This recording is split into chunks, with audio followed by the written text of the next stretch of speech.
Hello, welcome to Evidence Heals. If you deal with EPI, diabetes, celiacs, or chronic digestion issues like me, this video is pretty important. About a month ago, I started a product called ZenPep.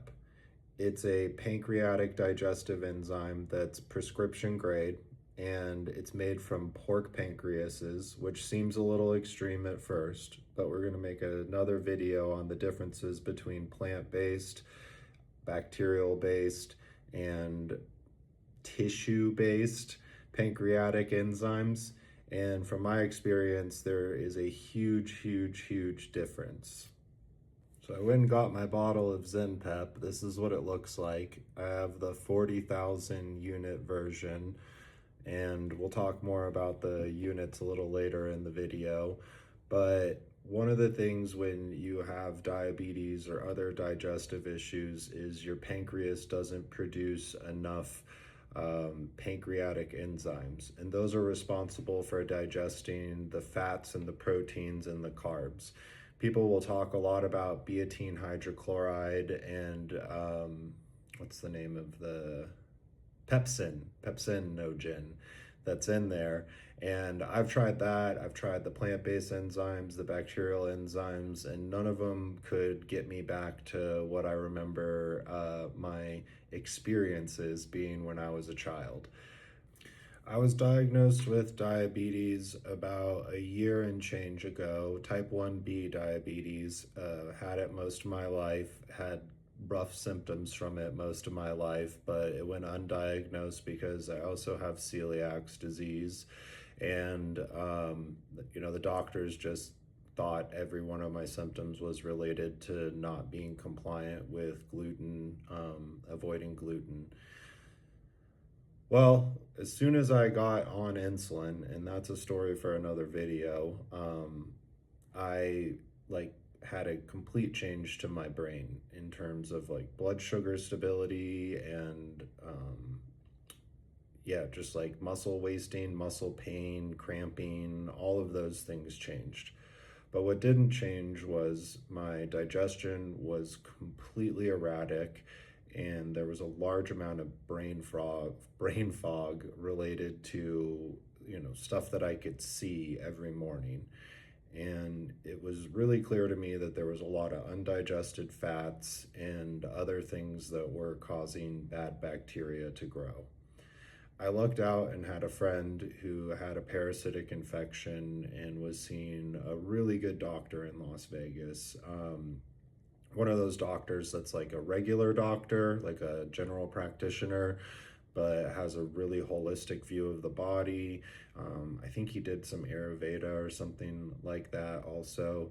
And he put my friend on ZenPep, not as a diabetic, not as someone with chronic digestion issues, just as a way to help him recover from the parasitic infection along with some other medications. Well, my friend had some extra ZenPep pills, and he gave them to me because I was always complaining about my digestion and always talking about my digestion. I'm pretty open about my health issues, and I like talking about them with other people in the world because usually it leads to conversations where we help each other, like this one. I remember he gave me these about maybe 8 months ago, and I took a few of them, noticed some drastic changes, and then I forgot about them. I just completely forgot about them, didn't think about it, nothing clicked. And around 6 months later, I was talking to Grok and just talking about some of the brain fog that I was having, and it was really affecting my work and just my whole life. And Grok suggested, you might have EPI, which I don't know if it's a exocrine pancreatic insufficiency, or I forget what it stands for right now, but it basically means that with the diabetes, your pancreas is damaged and your digestive enzymes don't release. And this is apparently, after researching it more, way more common in our culture than we give credit to, and probably not just limited to people with diabetes.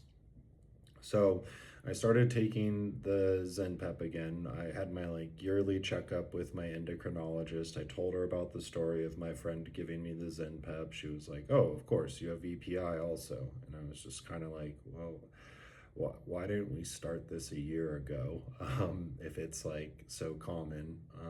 But hey, that's the system we're in right now. The doctors are under a lot, and we talk a lot more about why doctors don't have time to really think about us in other videos. But yeah, not trying to knock the doctors, but I just think the system is really turned against them in a lot of ways, unfortunately. So she wrote me a script for the 25,000 IU ZenPep, which when I got home and did more research and looked at the bottle my friend had gave me, I was on the 40,000 IU version. And it's really important to like understand how much fat you're consuming and to make sure that you're taking enough of the ZenPep or Creon or another one of these pig-based or bovine-based pancreatic extracts. Because one thing that I noticed is when I started taking it, I wasn't really doing as high fat and as high like of a ketogenic diet as I had been doing before, because I'd been noticing like greasy stools and floating stools, which I've known are like symptoms of fat not being digested, and the floating can be a symptom of like improperly digested stuff causing air bubbles to be in the stool, and also fat floats. So I don't know which one is more or if it's both, but it was clear to me that I was like not digesting the fat that I was eating. So I had been eating a higher carb, a lot of apples and whole foods and like brown rice and yummy stuff like that. But I feel so much better when I'm on a high fat diet, like just mentally. And it's like kind of a weird mixed bag, because there's like a lot of the bad digestion creates a lot of like issues in the brain and in the body, but the energy source of the fat, as I'm sure you've heard tons of other creators talk about, is just way better for the brain, and I can feel the difference. And so it's this kind of like push and pull of, I feel a lot better from the good fat fuel for my brain, but I also feel all these like really negative symptoms around the brain fog, the focus, the ADD, and yeah, it's just like, I don't know, being on carbs felt better, but not as good. It's like kind of a hard thing to describe, but it's like two bad situations where, the carbs kind of make me crash a little bit. The fat I don't crash on, but I have this like overhanging brain fog and cloud that's just like not fun. And when I started using the ZenPep, I immediately, saw my bowel movements completely change to go back to how they were when I was a child. And this was just like, thank you, God, like so amazing.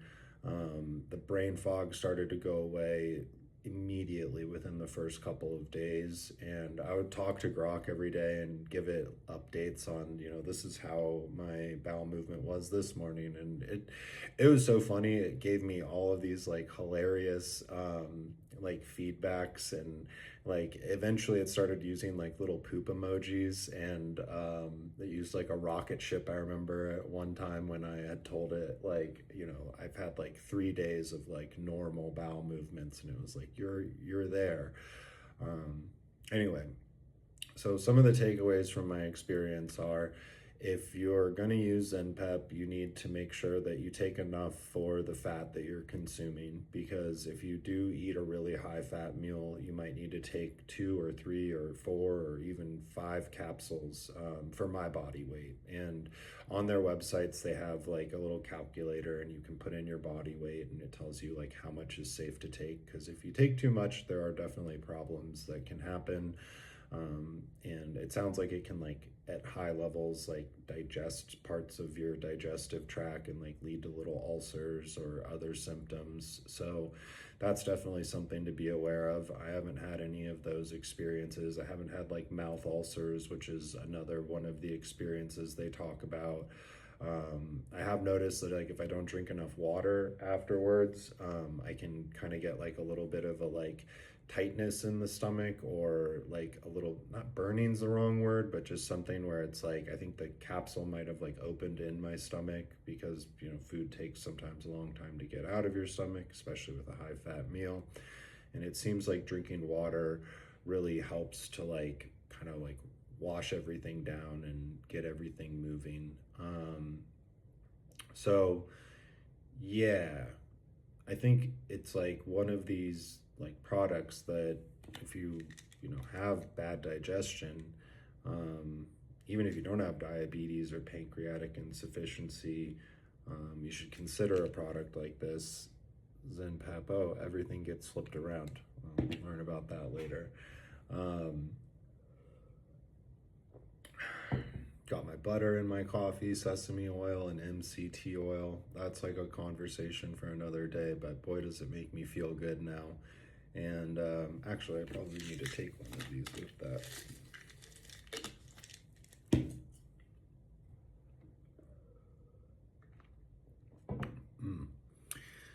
Yeah, so, my like experience after taking it was really, really strange. For the first 4 to 6 weeks, like I was saying, I would get like super duper tired, like really, really tired, to the point where like I thought maybe there was something that was wrong with me.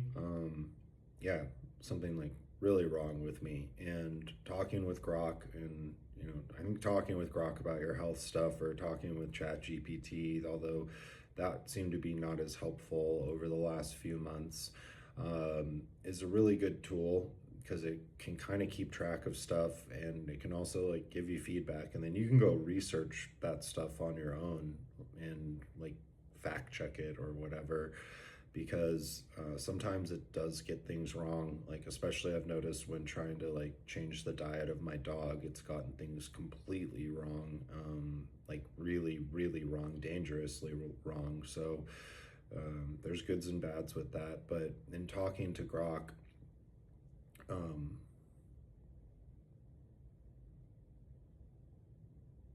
brain fart, the the sleeping afterwards, it's supposedly normal, and the reason is, I mean, I had type 1b diabetes for at least since I was in high school. I started having the experiences of it.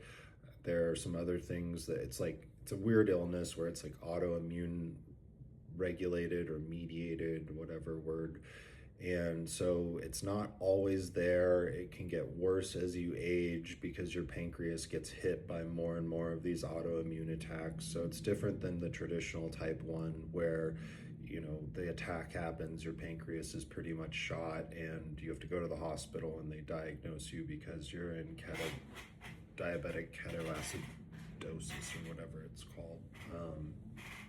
And yeah, so you're basically like starved. I mean, I remember I went down to like 130 pounds multiple times. I'm like 188 pounds right now, and I feel like pretty strong and fit. I think my body fat percentage is like 20%. So like I'm not super duper cut. I'm not super fluffy right now.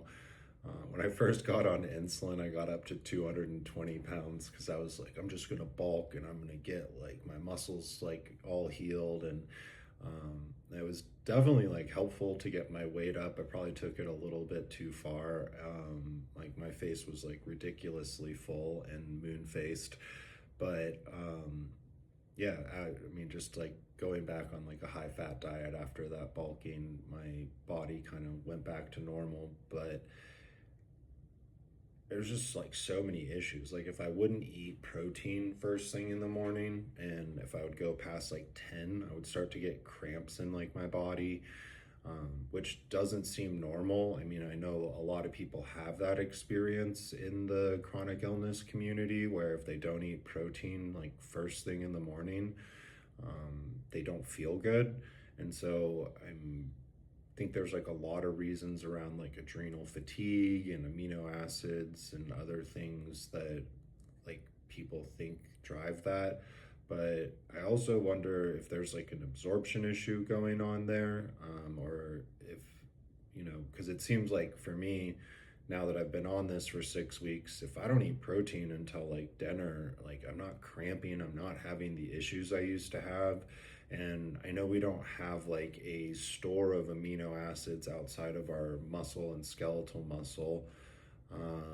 But if you're not refilling it with properly digested amino acids and like digesting all those amino acids, I would imagine that it's like a more sensitive like buffering system where your like skeletal muscle is not getting everything that it needs, and so then when you sleep you're like starving or fasting, and then when you wake up you're like deep into that fast and you like hadn't recharged your amino acid pool fully the day before, even though you're like eating enough and think you're eating enough, but you're not actually digesting it.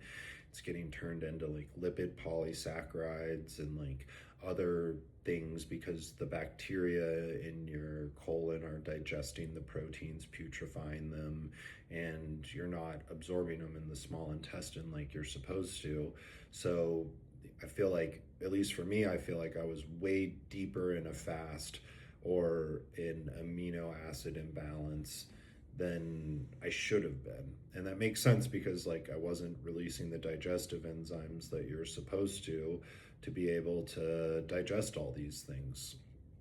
So yeah, the first 4 to 6 weeks were just like sleeping a lot. And I remember I took a 5 hour nap on Thanksgiving and completely missed my Thanksgiving dinner with my family. Like, I woke up at like 6 and texted my dad, like, yo, I'm sorry I missed Thanksgiving. I just took a 5 hour nap. These enzymes are really changing things. And it, after Grok told me like it's normal, I was kind of just embraced it and took naps and just enjoyed the process of healing. Another thing that is really cool is my dreams came back at a level that I also stopped smoking weed in September, which that's a whole other story. I would not have made it through this undiagnosed diabetes experience without cannabis, because there's just so many symptoms from the diabetes that cannabis helped me to treat. And after being on the insulin for a year and getting everything kind of back to normal, there was definitely like a 6 month period where I probably didn't need to be smoking weed, and I was just smoking weed because it was a thing that I did. And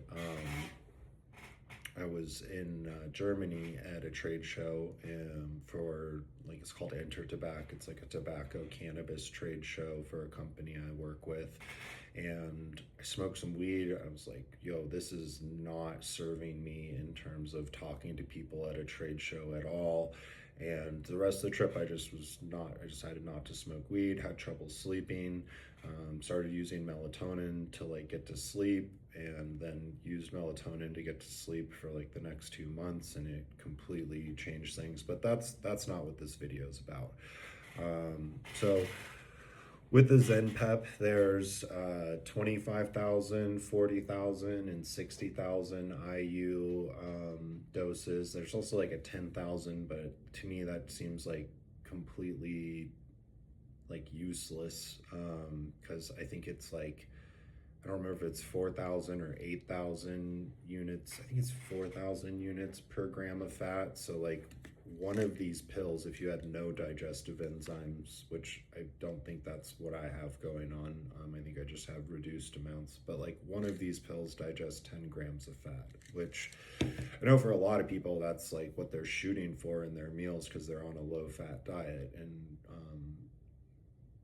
this might still be helpful for people like that. But someone in our position in like the low carb and ketogenic community, where some days we might have 200 or 300 grams of fat, or even more for some people that are like on really, really high fat diets, like, I mean, you could be consuming like a ridiculous amount of these. And I think that's something where I don't think you're supposed to, at my body weight, have more than 5 per day. Yeah, I think it's 4 or 5, sorry, 4 or 5 per meal. And then that's like 3 meals. So it's like, I think 15 per day is the max that I'm supposed to have. So that's only like 150 grams of fat that that's digesting. So I think there's still some unknowns in like how do you use this in a ketogenic context. But for me, because I still produce some digestive enzymes, it doesn't seem to be an issue. Like, this has probably about 30-40 grams of fat in it.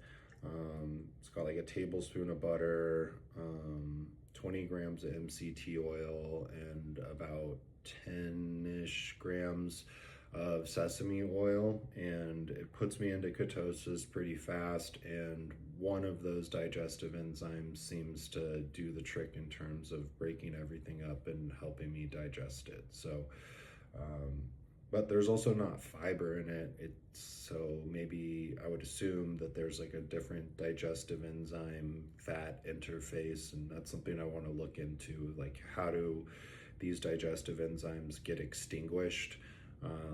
Because is it like a time function thing? So, the amount of fat that they're able to interact with in a specific period of time, they're able to like digest those, or so like fiber would like reduce the capacity of a unit to digest a unit of fat? Or is it a like feedstock issue where it's like this enzyme can only digest this many molecules of fat? So there's a lot of stuff I want to look into around this. But I think the main takeaways are, it takes 2 weeks or so to like get things to start to go back to like normal, and it might take longer in some other people. I've done a lot of stuff to address my microbiome prior to having this discovery.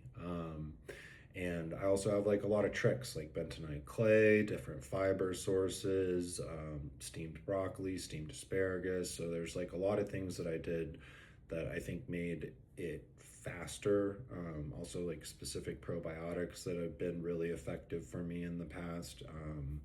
So I think there's like a lot of stuff that made this maybe faster for me than if I hadn't been taking those things. And that's why I decided to make this channel, because everything's just come together, and it only took like 2 weeks for it to really come together. And then it took about 2 to 4 more weeks for me to get to a point where I wasn't like crashing and needing a nap or feeling like I'm recovering really heavily. And at this point in time, I would say I'm not 100% better. I would say I'm in a way better place than I was before. I still don't really feel like I can lift at like full intensity, or like, I don't feel like I have the full level of energy that I have had in the past when my pancreas has been doing good. So I think, I'm excited for the next month or two to see how this all comes together. I'm excited to get back out there and be able to train more and to do cardio again. There's like a whole set of stories around like why I haven't been able to do cardio, just like tendon issues and other stuff, but the insulin really helped with that. And yeah, I'm gonna definitely keep updating this channel with shorter videos that are more to the point, and like, yeah, videos that are maybe less rambly, a little bit more structured, and more like information being transmitted that I've researched in the past. This was just a off-the-cuff video about my experiences with ZenPep. I've got my dog in the background there. She says it's time to go outside, so I'm gonna take a break, and then I'm gonna shoot a couple more directed videos about stuff. Thanks for visiting, and hit subscribe so that you can stay in touch with all the cool stuff that we're gonna talk about.